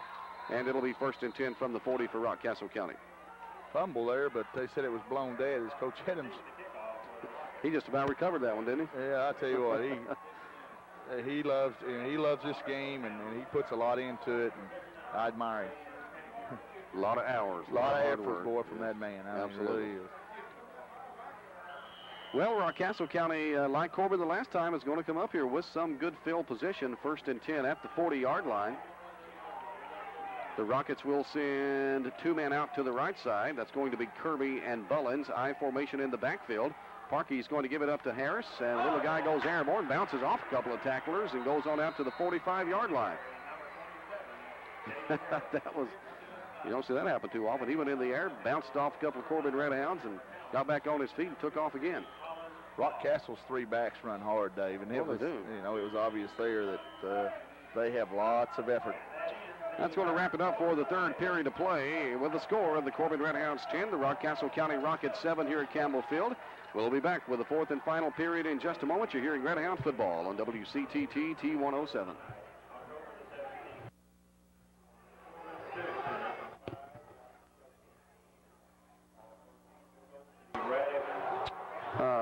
Got any scores or anything, Franklin?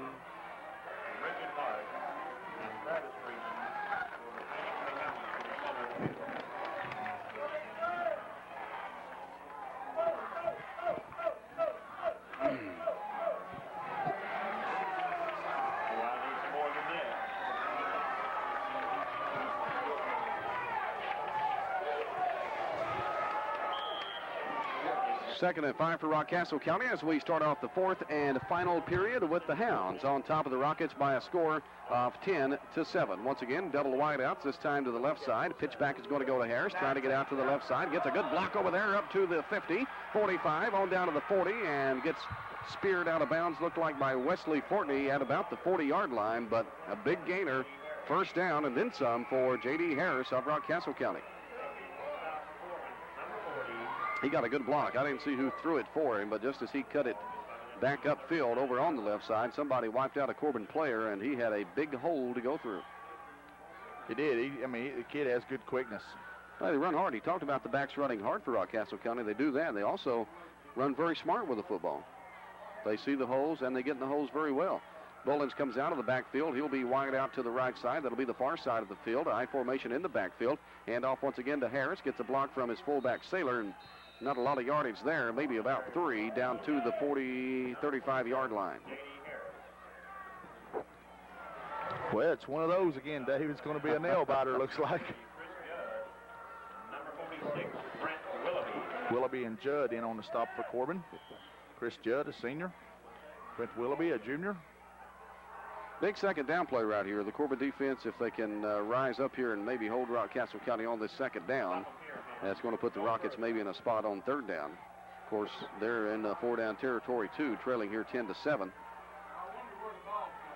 Long setback in behind the quarterback. He's going to give it up to Harris, and he's going to be hit by Mulberry, but shakes Mulberry off and crosses the 35 up to the 34-yard line, making it a third down and still about 6 yards for Rockcastle County to get the first.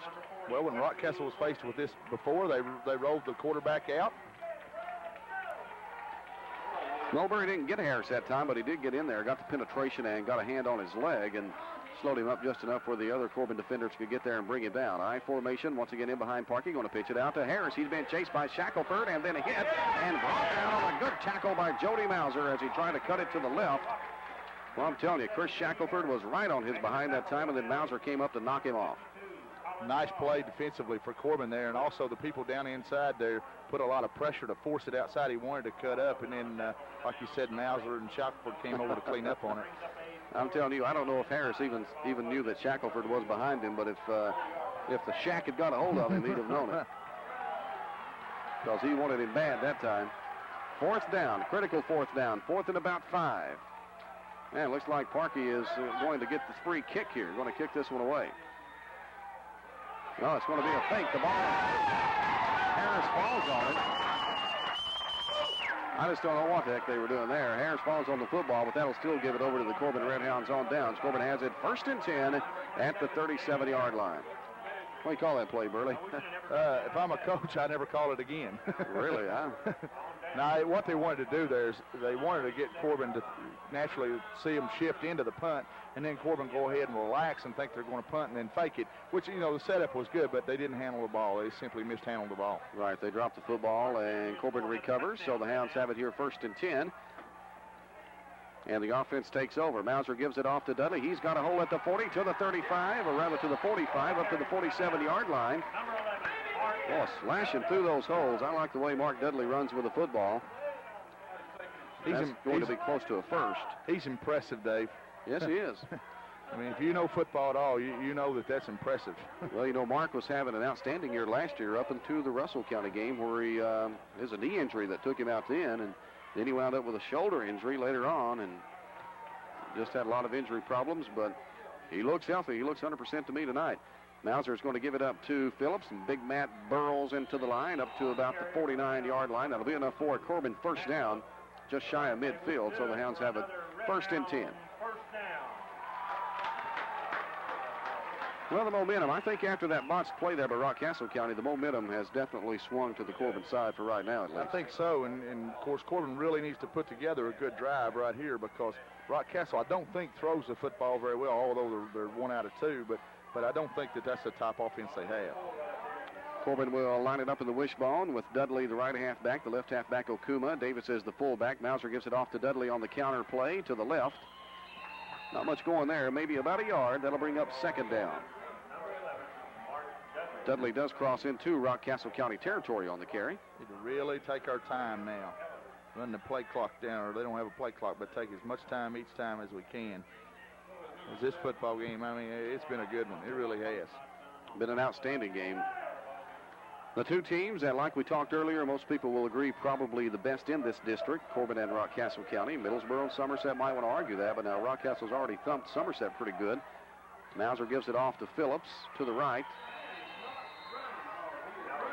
About a yard on the play. That's going to bring up now a 3rd down for Corbin, 3rd and 6. Well, I said the momentum had swung, but Rockcastle County counters with some pretty good defense here, holding Corbin in check. Well, if you're Coach Adams here, what do? I'm glad he's him and I'm me. I don't have to make that decision. Stephen Upchurch in tight, the tight end on the left side. Eddie Pierce, the tight end for the right side. Mauser is going to fake the pitch back and keep it himself on the option, and he is swamped. I mean swamped at the 45-yard line. Took a pretty good shot right there. Yes, he did. See, he comes off the field kind of gingerly, rolling his neck around a little bit. I mean, he really got crunched over by a couple of Rockcastle County players. Brings up fourth, and Corbin's going to have to kick it away here with 7:01 to go in the football game. The Hounds on top by a score of 10-7. Back to receive. The only guy back there is number 27. That's J.D. Harris.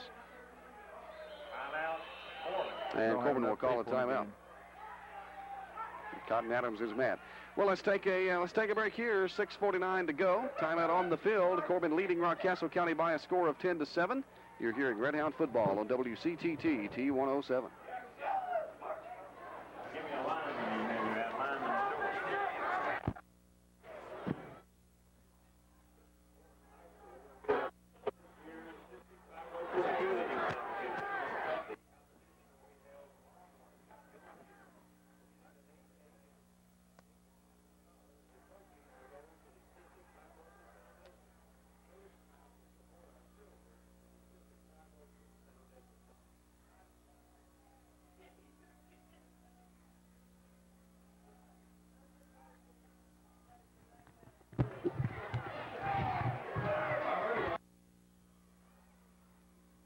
Well, Corbin getting set for the punt now after the timeout. Phillips will punt it away from about the 45-yard line. Gets a good one. Harris will catch it at the 15. Little shake and bake up to the 20.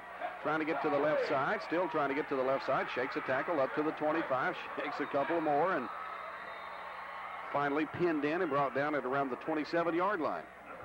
Well, I tell you what, he's like you say, he's not a big guy, but boy, he's impressive. He really is. So he looked like a greased pig on that play right there. Corbin kept getting hands on him, but never could bring him down. Well, the Corbin defense will be tested one more time. Hounds held the last time after Rockcastle County once again had a pretty good drive going. Down to 6.5 to go here in the football game. Corbin on top by a score of 10-7. Wideouts go both ways for Parkey. Scott Parkey, the quarterback, he's going to give it up to Saylor, and here goes the big guy. He's at the 35, up to the 40-yard line. And we do have a flag thrown on the play over on near the left sideline. I don't know what the call is going to be here. It'll probably be either a clip or a face mask. Saw his head go down. It looked like maybe somebody got him by the face. That's always a good sign. I saw that head dip. Yeah, it is. You just about see it. A guy's running with the ball. A lot of times you can't see the player actually get a hold of the face mask, but you see that neck jerk down, and just about know that's what happened, which it's a dangerous thing, and it's a 15-yard penalty, and should be a 15-yard penalty. Even though, you know, most of the time it is done by mistake. I don't think a lot of players intentionally face mask anybody. Well, that's a big break for Rockcastle County here as their fans really get in the game. It's going to move the football all the way inside Corbin territory to the 45-yard line. 1st and 10 there for the Rockets of Rockcastle County. In the backfield, Harris, the little guy, is back there, along with the big guy, Saylor, the fullback. Heller is wide to the right. It's going to go to Saylor, looking for a block. Cuts it upfield, runs over a couple of people all the way to the 37. I mean, that time, Jody Mauser had a hold of him, but Saylor just took him right along for the trip.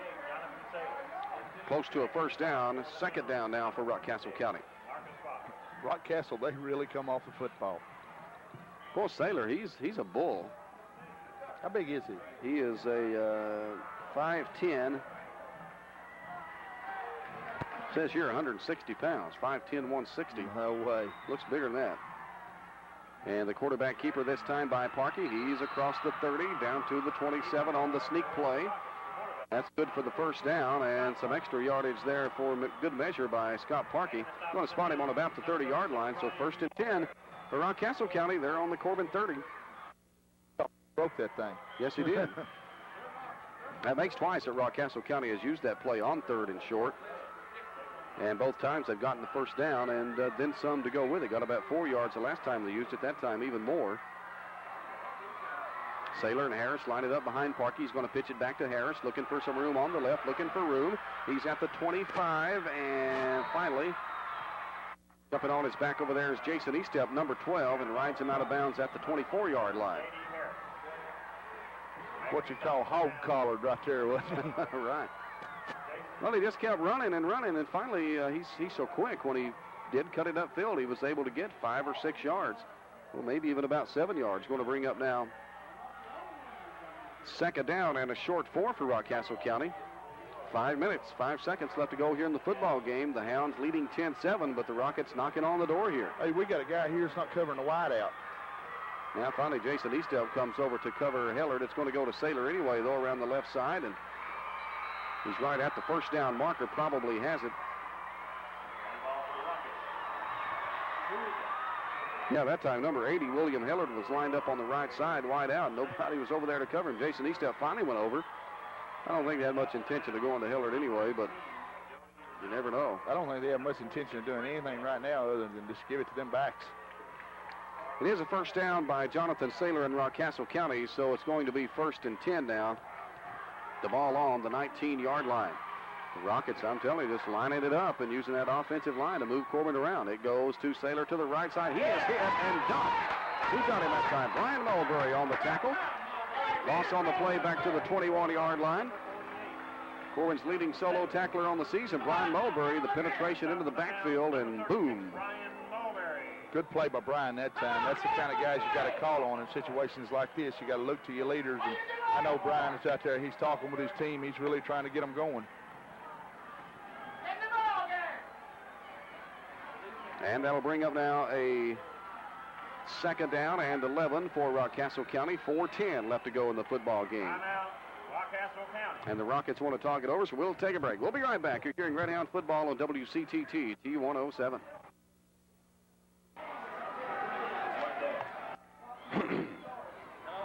Yes, sir. Yes, sir. Copy on me here in the studio. I'm hearing you. Okay, Powell County in Williamsburg, that's 34-20. Okay. Powell County, Whitley County looks like it's going to go on to win over Knox Central 30-14. That game is close to moments. Whitley County has the ball. Okay. Final, Bill County over Clay County 21-7, and it's still 2-0 Toronto in the fourth. Okay, thanks, sir. Well, we do have some additional scores to pass on to you from other games going on around southeastern Kentucky. It is Powell over Williamsburg, 34-20. That game getting ready to close out. It is Whitley County beating Knox County Central, 30-14. That game is in its closing minutes. It is Bell County defeating Clay County tonight by a final score of 21-7. And Toronto still leads Minnesota on the strength of a Joe Carter 2-run home run, 2-0. That game is in the fourth inning. Here at Campbell Field, it's 10-7. Corbin on top, and Rockcastle County facing a second down and 11. Ball on the 21-yard line. It's going to go to Saylor. The big guy pulls his way down to close to the 16-yard line. Piled up there. That'll bring up third down. Pretty good defense in there. Looked like just the middle of the line for Corbin. That being Judd, Mabe, and of course Colin Ball in there, and the two linebackers in Shackelford and Portney. Yeah, the spot actually closer to about the 17-yard line rather than the 16, so that's going to bring up third down and let's call it along 8 yards. Pretty close to 9. Big number 80, Hellard, is wide out to the right side. The I formation in behind Parkey. Pitch back, it goes to Harris, trying to get to the left. He's got a hole, and he is going to maybe be brought down at the 5-yard line. I'm telling you, if he hadn't lost his footing, he would have been in there for the touchdown. But he did lose his footing, but not before he got enough for the first down. So Rockcastle County on the big play there has a first and goal from the 5-yard line. The key here right now is, of course, clock, because, you know, it appears that Rockcastle has a good opportunity to score, and you know, it's one of those where how much time are we going to have if we get the ball back? Ball is on the 6-yard line. 3 minutes, 17 seconds, and counting down to go in the football game. Rockcastle County, first and goal from the 6. The I, once again behind Parkey. He'll give it off to Harris. The little guy shoots through the gap and does not get in for the touchdown. That'll bring up second down. It's probably a good thing maybe for Rockcastle County that it didn't get in right there, because that's going to be more time that they can take off the clock. Yeah, and it you know, Corbin's defense really would have to come up with a superb play to keep them out. We need a fumble. Everybody in Radio Land think fumble right now. Might get one. You never know. 3-back set in behind Parkey this time. Harris goes in motion to the right side. It's going to go to Saylor, and he's in easily for the touchdown.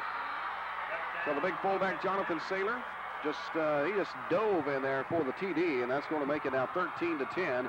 Rockcastle County on top.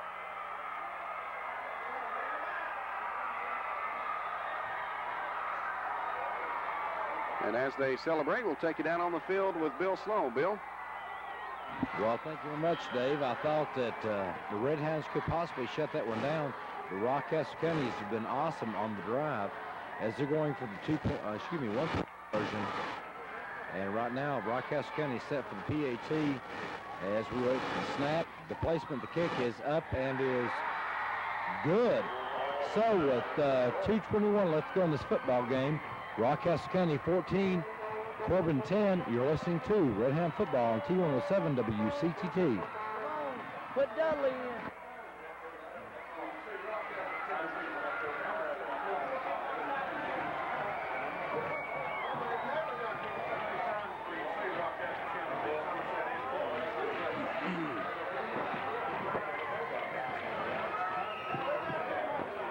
Got Middlesboro next Friday night.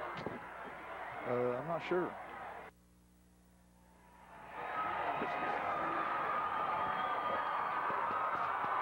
Well, the Corbin Red Hounds late in the football game have fallen behind Rockcastle County by a score of 14-10. But still time, 2 minutes and 21 seconds left to go in this one. But the Corbin offense will have to get something going and have to get it going in a hurry. It was a 3-yard run that time by the fullback Jonathan Saylor. His second touchdown of the football game. The extra point was good. 14-10, Rockcastle County on top of the Hounds here. Well, we knew they could play, and they sure came in here and proved that to us. Steve Hines, number 72 to kick. Dudley is one of the receivers this time. It's going to be fielded by Dudley at the 15, to the 20, 25, to the 30, hit there, and taken down by Harris at the 30-yard line. Well, there he is, number 27. He's been here and there and everywhere. He was on that tackle right on top of Mark Dudley. He's an amazing young man. He really is. To be a little guy, he's a good football player. There's room, 5'4". That's not big. There's room for one of those on anybody's team. Absolutely. He must have a lot of heart in there somewhere. So Corbin, with 2:08 left to go in the football game, lines it up. Mark Dudley wide to the left side. Ed Pierce will go wide to the right side. I formation in the backfield. Phillips and Davis. Mauser takes a snap from Brinker, dropping back to pass. He's looking. The ball is hit as he throws, and it'll be incomplete, bringing up a second down. He either got hit on the arm or the ball got hit as he released it. I'm not sure what happened right there, but I know the pass fluttered, but I didn't think he got hit, but I suppose he did. Looking that time, looking downfield for Mark Dudley is who the pass was intended for. That'll bring up now a second down.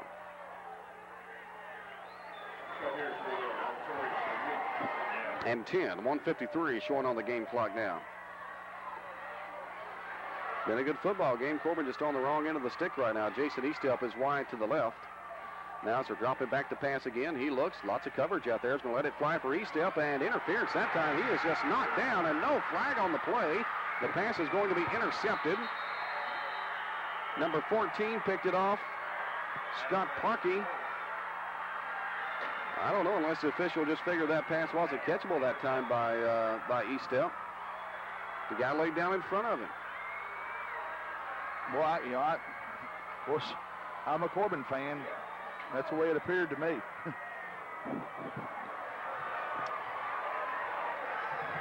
Well, the interception is going to stand. No flags at all on the play. Scott Parkey with the interception, and he takes it to the 39-yard line. So with 1:42 to go, Rockcastle County has it 1st and 10 from the 39. I'm telling you, I thought Jason Eastelp had a pretty good line on the football that time. I did too. And a Rockcastle County player was laying right down in front of him, and he tripped over him and fell down. I don't know. It's going to be a keeper by Parkey. To the 35, brings up a second down. Rockcastle now just trying to run the game clock out here and pick up the victory, trying to go to 6-1 for the year.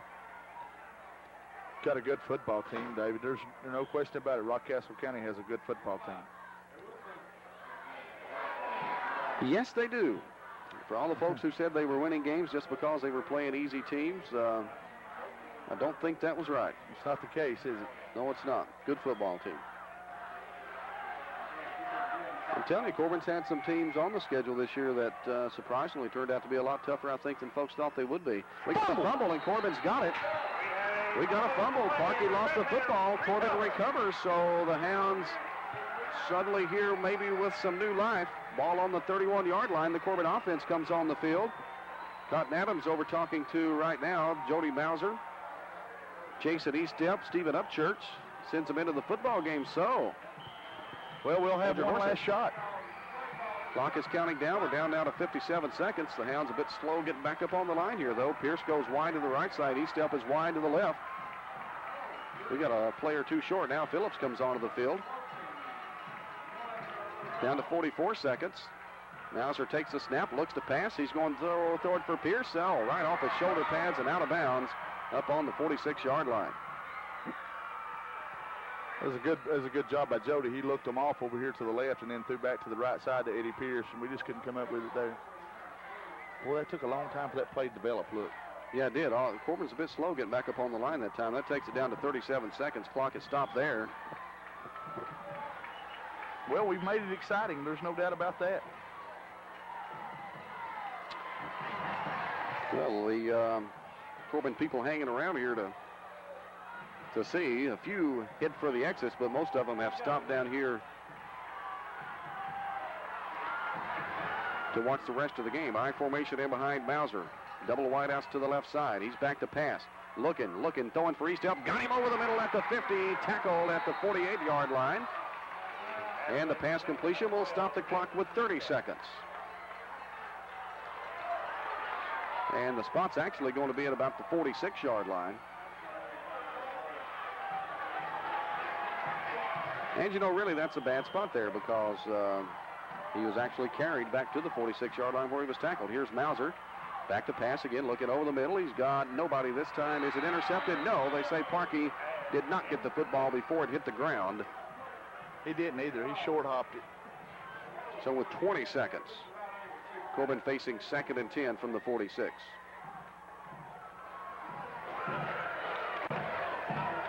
Well, it's been a good finish, you know. Going to the wire, that's for sure.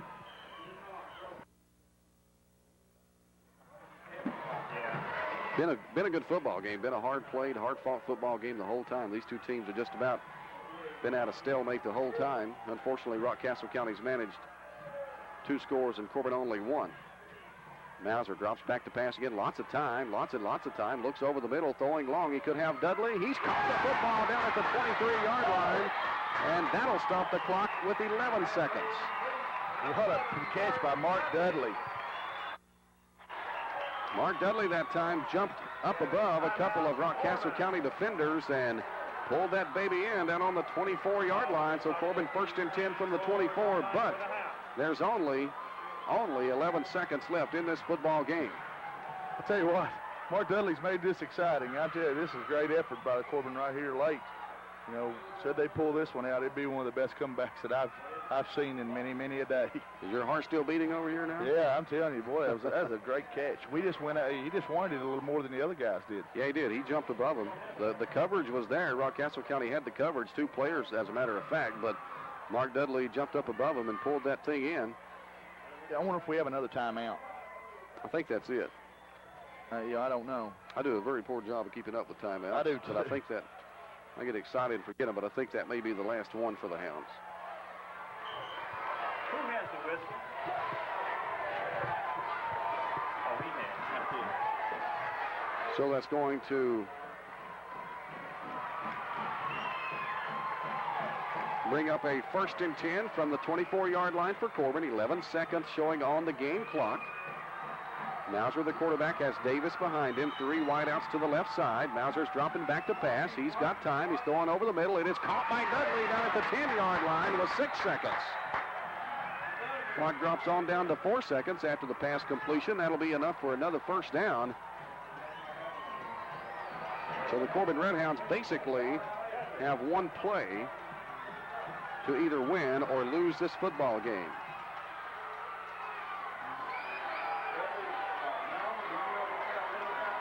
Once again, the triple wideouts go to the left side. Mauser in behind Brinker. Clock is counting down. Here's the snap. Mauser back to pass. It's the final play. It's going to be batted down in the end zone. Rockcastle County wins it. It's a great play there today by Rockcastle County, and the 4 young Corbin kids did a good job trying to come back. Jason Eastelp, Mark Dudley, both were open, but at the last moment, a Rockcastle County player came over and batted the football down, and that will give them a 14-10 victory over the Red Hounds of Corbin. And at least for the time being, shows that Rockcastle County, the dominant team in the district right now. They've defeated Somerset already. Got a great football program. That's all you can say. You know, they made the plays when they had to. We made a good comeback there tonight, but we got beat by a very, very good football team. Okay, 14-10 the final. We'll take a break, come back. We got our final game stats for you, a wrap up on the scoring in the football game and a couple of things like that. Let you know what's coming up next week, and we'll do all that when we return. You're hearing Red Hound football on WCTT and T107.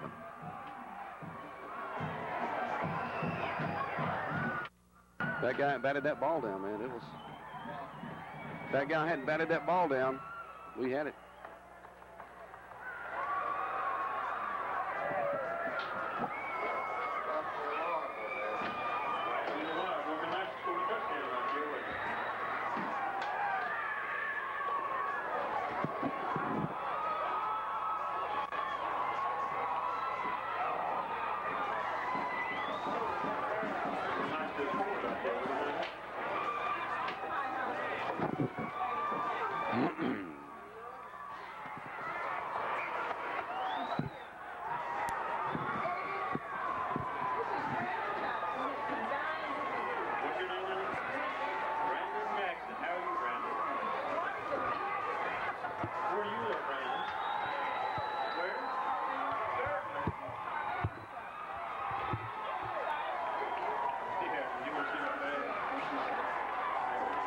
Shot.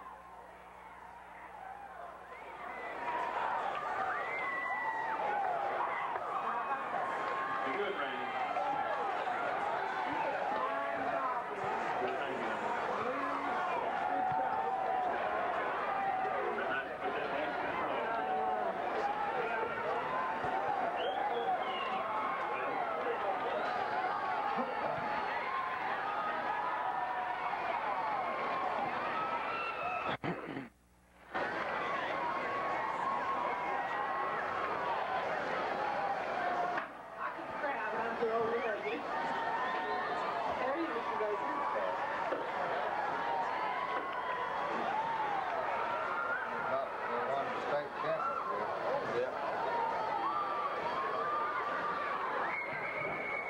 Well, an exciting late rally by the Corbin Red Hounds comes up just short as a Rockcastle County player made a good defensive play, batting the ball down as it was heading into the end zone into what looked like the waiting arms of either Jason Eastelp or Mark Dudley, but the football didn't make it there, and Rockcastle County holds on here for a hard-fought 14-10 victory over the Red Hounds of Corbin. And two teams very, very similar. I mean, if you switch the uniforms around, you know, and let Corbin wear Rockcastle and Rockcastle wear Corbin, I don't know if there'd been a whole lot of difference, because those teams are quite a bit alike. Well, they are, and the only difference would be 4 points, and that was the difference here tonight. And you know, Rockcastle, you got to give them a lot of credit. We didn't make a lot of mental mistakes. We just they made the plays when they had to make the plays, and we couldn't come up with a big play late there. Also, although we generated a great effort, you know, you got to give them a lot of credit because they got after it there a little bit and showed some character in coming back. But it's just one of those things, you know, when you play good football teams, you can win or you can lose, and we happen to lose this one, and we got to go back to work Monday, and hopefully we can put it together for next week.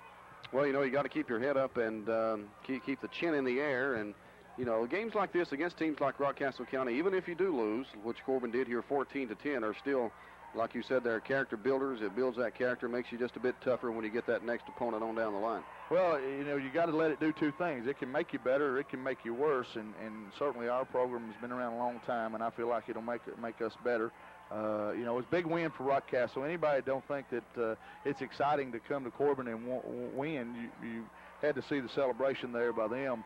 I don't know that if had they won a state championship would they have celebrated that much. But you know, that's the unique thing about being here, and the good thing, we'll try to say something good here. The good thing about being here is everybody wants to come in here and beat you because of who you are, and I've got to give them all the credit. They came in and made the plays that they had to make to win a football game.